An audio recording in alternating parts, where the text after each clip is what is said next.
we have this coastal low that is just producing a big impact given the fact that it's not a tropical low. We got lots of thunderstorm development around the core of this low and, of course, every element, wind, rain, and we'll see some coastal flooding as well. So there's a wide look at radar. Yeah, very busy, right? I'm impressed by the thunderstorm activity that's right around the core of the low itself. For sure, and look how fired up it is right there. When you think about this, you're dealing with all of the showers, the thunderstorms, heavy rainfall, gusty winds. We've seen some wind gusts up to 60 miles per hour already, by the way. And when you think back to Hurricane Aaron, I think one of the strongest winds we had there was about 53. So quite a difference. And look at how impactful that is. With the amount of rain coming down, Britta, here, I think we're going to be dealing with some flooding, too. Also, with the low being situated so close to the shoreline, please keep in mind isolated tornadoes are possible. We have no warnings to pass along, but make sure you have a way to get warnings because that can happen. Meanwhile, as we start to push the moisture on shore, not a lot of rumbles of thunder for Virginia, but we certainly have some moderate rain between Richmond and Norfolk.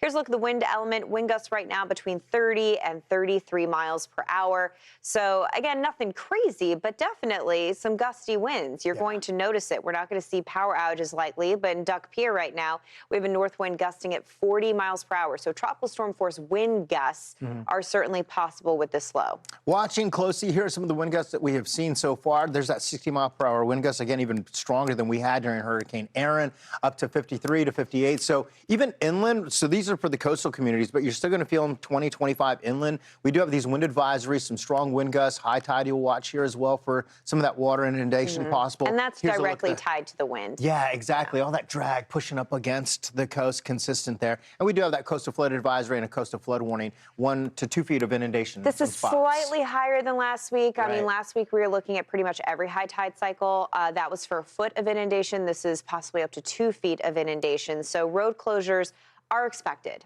We're going to see some roads that have to be shut down, and the shoreline erosion problem is going to be picking up.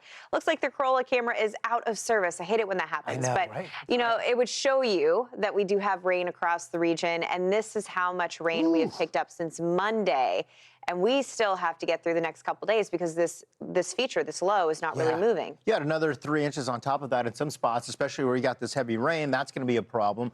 As a result, we have this flood watch. It's going to extend from portions of southern Virginia into North Carolina as we go through the day. Today, expect some heavy rainfall. We do have a level 2 flash flood threat out of 4. It does include Elizabeth City and Norfolk as well. The level 1, you got to watch closely. Portions of the Delmarva clear down through the Outer Banks.